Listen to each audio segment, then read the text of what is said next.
Medina अंजुमन school परेटाबाद UC 12 के इलाके में गैर एलानिया लोड शेडिंग के बाइस स्कूल के बच्चों समेत इलाका मकीन इंतहाई मुश्किलात का शिकार हो गए।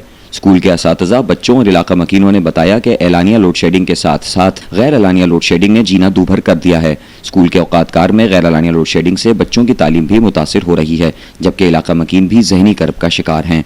उन्होंने मुतालबा किया कि गैर एलानिया लोड शेडिंग खत्म की जाए और ज़हनी कर्ब से छुटकारा दिलवाया जाए। भाई आप यकीन करें कि ये लोड शेडिंग तो वैसे 2 घंटे जो होती है ओवरऑल वो तो है, लेकिन उसके अलावा जो यहाँ पे मतलब 2 घंटे वो बंदा इतना परेशान हो जाता है। उसके अलावा जो चली जाती है, आप यकीन करें यहाँ पे एक हफ्ता लाइट नहीं होती, 4 दिन लाइट नहीं होती। और आपने अभी विज़िट किया होगा हमारी क्लासेस में कितना ज़्यादा अंधेरा हो रहा है, बच्चे बीमार हो रहे हैं गर्मी की वजह से, और अटेंडेंस पे जो है वो बहुत ज़्यादा फ़र्क हो रहा है। गवर्नमेंट कोशिश कर रही है कि जो बाहर बच्चे हैं वो स्कूल्स में आए, लेकिन स्कूल में जब लाइट नहीं होगी, अंधेरा होगा, तो वो आप खुद सोचें कि कैसे बच्चे आएंगे स्कूल में पढ़ने। आपको पता है ओवरऑल पाकिस्तान का क्या हशर है मेरे भाई, अब मैं क्या बता सकती हूँ आपको। अब आए दिन यहाँ पे तो एक कुंडा सिस्टम इतने ज़्यादा हैं कि आप यकीन करें कि बंदा परेशान हो जाता है। बिल्स हम अलग पे कर रहे हैं, उसके अलावा जो एक्स्ट्रा इनके चार्जेस होते हैं खर्ची लेकर ये जो कुंडा सिस्टम वो करें तो वो एक इलीगल काम भी है। और फिर ये मतलब मैनेज करना बहुत ज़्यादा परेशानी हो गई है। हम गवर्नमेंट से ये रिक्वेस्ट करना चाहेंगे कि प्लीज़ एटलीस्ट आप स्कूल टाइमिंग्स जो हैं उस पर जो है वो लाइट जो है वो ना करें लोड शेडिंग। और ऊपर से रमज़ान भी आ रहा है, आपको पता है, तो कितना वो मुश्किल हो रहा है। आप खुद देखें कि टीचर्स कितना परेशान हो रही हैं। इंसान है वो भी, जाहिर सी बात है, बच्चे डिहाइड्रेट हो जाते हैं गर्मी की वजह से, पसीना ज़्यादा होने की वजह से। बहुत सारे मसले हो रहे हैं यहाँ पे।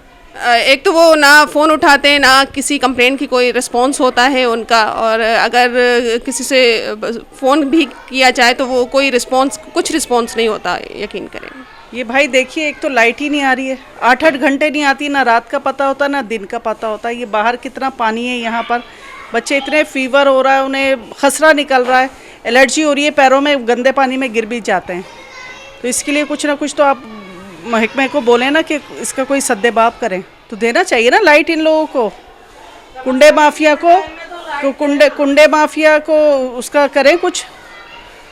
जो बिल दे रहे हैं उनके लिए तो देखें ना, वो तो बिल भी दे रहे हैं और फिर लाइट इसका चली जाती है, इसका भी अजाब सह रहे हैं। एक हफ्ते नहीं होती, 15-20 दिन भी नहीं होती है। अभी तो रमज़ान शुरू होगा तो पता नहीं क्या हाल हो जाएगा हमारा। लाइट का सुबह 10 बजे गई है, रात को 10 बजे आ रही है। रोड दिल्ली का मालूम है, चाहे वो बीमार हो, चाहे वो उसका कलेजे में कुछ भी हो, ये कोई परवाह नहीं करो। और बिल लेने के लिए आते हैं, बिल भर दिया, रेटिंग कम क्यों आ रही है? अबे महीने में 15 दिन तो तुम लाइट दे रहे हो तुम, तो रेटिंग कितनी देगा वो? हैं, ये आ गया हमारे सर पे, और हम क्लियर बिल है हमारा, बिल्कुल क्लियर। और जुर्माना लगा के भेजते, कम रेटिंग आने पर जुर्माना समझे। दुनिया पर लाखों रुपए चढ़ा दिए, क्या कि वो भर रहे हैं क्या लाखों रुपए? नाजायज़ का है। अभी सुबह 10 बजे गई है और रात को 10 बजे आई है, कल भी 9 बजे गई है और रात को 11 बजे आई है। ये कोई बिजली है क्या है? अबे एक दिन ऐसा आएगा कि सोलर सिस्टम लग जाएगा दुनिया भरों में, इनको पूछेंगे भी नहीं कहाँ है तुम। मैं सही कह रहा हूँ, मैं कोई भी नहीं पूछेगा कि तुम है क्या, बल्कि मारेंगे इन लोगों को। ये तरीके है। अभी सुबह 10 बजे गए, हमारे वालिद की तबीयत खराब है, सबकी तबीयत खराब हो रही है गर्मी में, और क्या करेगा आदमी? है कोई तरीके ही है? अबे इंडिया में जाके देखो, लाइट का जाने का नाम नहीं है। इतना बड़ा मुल्क है और ये छोटा सा मुल्क में एक लाइट पैदा नहीं कर सकते। लाइट तकरीबन 12 घंटे से लाइट नहीं है। 12 घंटे से लाइट की इतनी परेशानी है, इतने मसाइल है, लोग परेशान हैं पानी से। बिजली ना होने की वजह से पूरा महल्ला, पूरा इलाका परेशान है। ये लूट रहे हैं आवाम को, भूख मर रहे हैं आवाम। ये बैंक जो गंदी हुकूमत आई है, ऐसे हुकूमत को जानी चाहिए बस। और क्या बोलो, लाइट जो बोला ना बाबा, दिन में 4 घंटे आती है और बाकी गायबी का